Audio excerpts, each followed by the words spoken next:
Hello students, welcome back. तो ये वाले वीडियो में हम लोग न्यूटन का फर्स्ट लॉ ऑफ मोशन का बात करेंगे। ठीक है, तो will talk about Newton's first law of motion.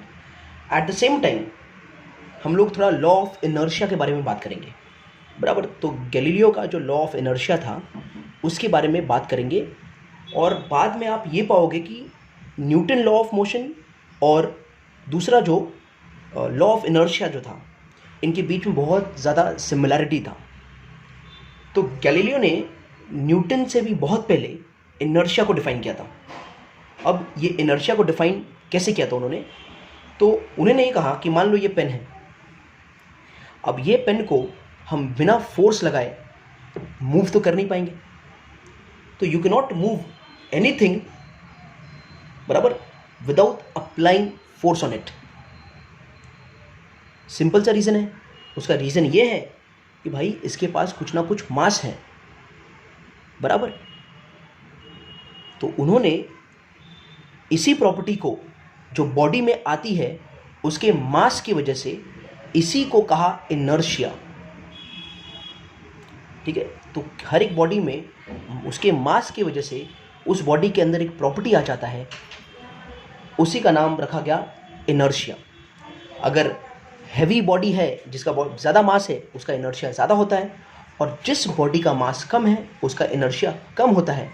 तो हम ऐसा कह सकते हैं, जिसका मास ज़्यादा उसको मूव कराना ज़्यादा फोर्स का बात है, यानी ज़्यादा फोर्स लगेगा मूव करने के लिए, और जिसका मास कम है उसको मूव करने के लिए कम फोर्स लगेगा, बराबर। थोड़ा लूजली हम लोग ऐसा बात कर सकते हैं, ठीक है। या फिर जिसका ज़्यादा इनर्शिया उसको उतना ज़्यादा फोर्स लगेगा मूव करने के लिए, और जिसका जितना कम इनर्शिया उसको उतना कम फोर्स लगेगा मूव करने के लिए। ठीक है, तो इनर्शिया एक ऐसी प्रॉपर्टी है जो बॉडी के अंदर आती है, किसकी वजह से? उसके मास की वजह से। तो inertia is a property that comes into a body due to its mass, बराबर। तो जिसका जितना ज़्यादा मास उसका उतना ज़्यादा इनर्शिया। ऑलराइट, सो अब आते हैं हम लोग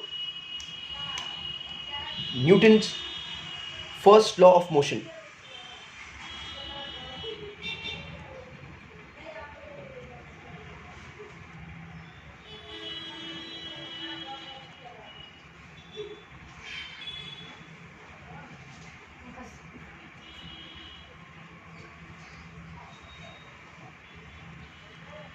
ठीक है, तो ऐसा न्यूटन ने कहा था।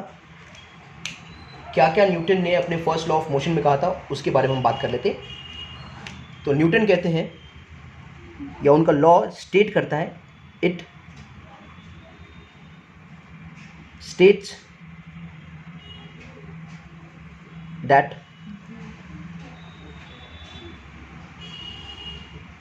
a body continues, it states that a body continues to remain in its state of rest or of uniform motion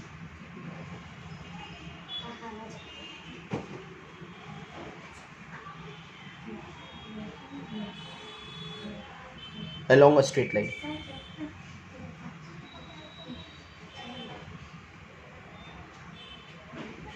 Along a straight line, बराबर। तो उन्होंने कहा कि एक बॉडी जो है वो कंटिन्यू करेगा, अगर वो रेस्ट पर है तो वो रेस्ट पर रहेगा, या वो अगर यूनिफॉर्म मोशन में है तो बॉडी यूनिफॉर्म मोशन में रहेगा अलोंग अ स्ट्रेट लाइन। और ये कब तक होगा? तो ये जब तक होगा जब तक एक एक्सटर्नल अनबैलेंस फोर्स उस बॉडी के ऊपर एक्ट नहीं करता। तो unless an external unbalanced force acts on it। ठीक है, और इस लॉ को, फर्स्ट लॉ का दूसरा नाम भी है, it is also called law of inertia.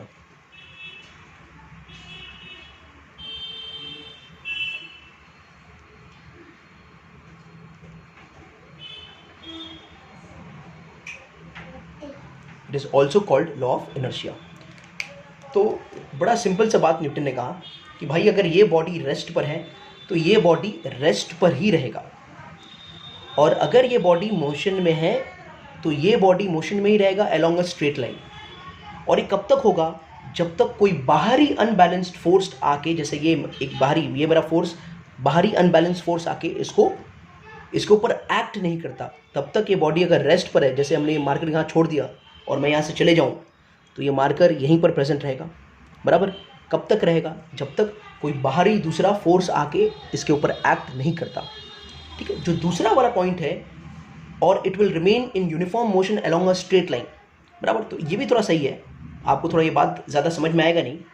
अगर हमने पेडलिंग कर दी, साइकिल की पेडलिंग कर दी और पेडलिंग करके हम उसके ऊपर बैठ गए, तो साइकिल क्या होगा? थोड़ा दूर चलेगा और रुक जाएगा।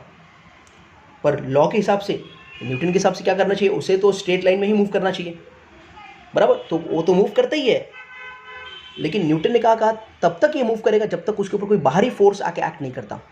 तो क्या जब हम पेडलिंग करके छोड़ देते हैं तो उसके ऊपर कोई बाहरी फोर्स एक्ट करता है? क्योंकि हमें तो पता है कि पेडलिंग करके छोड़ देंगे और कंटिन्यूसली पेडलिंग नहीं करेंगे तो साइकिल थोड़े टाइम बाद रुक जाएगा। तो क्या उसके ऊपर कोई बाहरी फोर्स एक्ट कर रहा है? जी बिल्कुल एक्ट कर रहा है। उसके टायर के ऊपर फोर्स ऑफ फ्रिक्शन एक्ट करता है। Force of friction acts on the tyre of the bicycle, और there is force of friction between the road and the tyre. तो ये फोर्स ऑफ फ्रिक्शन एक एक्सटर्नल अनबैलेंस्ड फोर्स है। इसके लिए जब हम पेडलिंग करके छोड़ देंगे, बराबर है, तो ये चलता नहीं रहेगा, ये थोड़े टाइम बाद क्या हो जाता है? रुक जाता है। तो अगर ऐसा एक इमेजिनरी वर्ल्ड मान लो आप, जहाँ पर फोर्स ऑफ फ्रिक्शन एब्सेंट है, तो वहाँ पर अगर आपने एक बार पेडलिंग करके छोड़ दिया तो वो आगे चलता ही रहेगा, वो आगे चलता ही रहेगा, बराबर है। क्योंकि वहाँ पर दूसरा कोई अनबैलेंस्ड फोर्स नहीं है जो उस बॉडी के ऊपर एक्ट करके उसको रोकेगा। तो एक बड़ा सिंपल सा लॉ था, it states that a body continues to be remain rest. तो ये तो आप समझ गए होंगे कि हाँ भाई, अगर बॉडी रेस्ट पर है तो रेस्ट पर ही रहेगा, बराबर। और of uniform motion along a straight line, तो ये भी बात समझ गए आप। फोर्स ऑफ फ्रिक्शन एक्ट करता नहीं करता अगर, तो वो हमेशा मोशन में ही होता, स्ट्रेट लाइन में, बराबर। Unless an external unbalance force acts on it. तो क्या एक एक्सटर्नल अनबैलेंस फोर्स जब तक एक्ट नहीं करेगा तब तक बॉडी अगर मोशन में है तो मोशन में रहेगा, रेस्ट पर है तो रेस्ट पर रहेगा। It is also called law of inertia. इसका नाम, दूसरा जो नाम है उसको हम लोग लॉ ऑफ इनर्शिया भी कहते हैं, क्योंकि सिमिलर बातें हमें गैलीलियो ने बताया था उनके इनर्शिया के टॉपिक के अंदर। आई बात समझिए। तो फिर से एक समराइज कर रहा हूँ इस चीज़ों को। बड़ा सिंपल बात कह रहा था न्यूटन्स का फर्स्ट लॉ ऑफ मोशन, कि अगर बॉडी अगर रेस्ट पर है तो रेस्ट पर रहेगा, बॉडी अगर मोशन में है तो मोशन में रहेगा अलोंग अ स्ट्रेट लाइन। और ये कब तक होगा? जब तक कोई उसके ऊपर बाहरी फोर्स, बाहरी अनबैलेंस्ड फोर्स, सिर्फ फोर्स नहीं, अनबैलेंस्ड फोर्स एक्ट नहीं करता, क्योंकि अनबैलेंस्ड फोर्स बॉडी को मोशन में लाने के लिए रिस्पॉन्सिबल होता है। समझ में आया? Am I clear with that?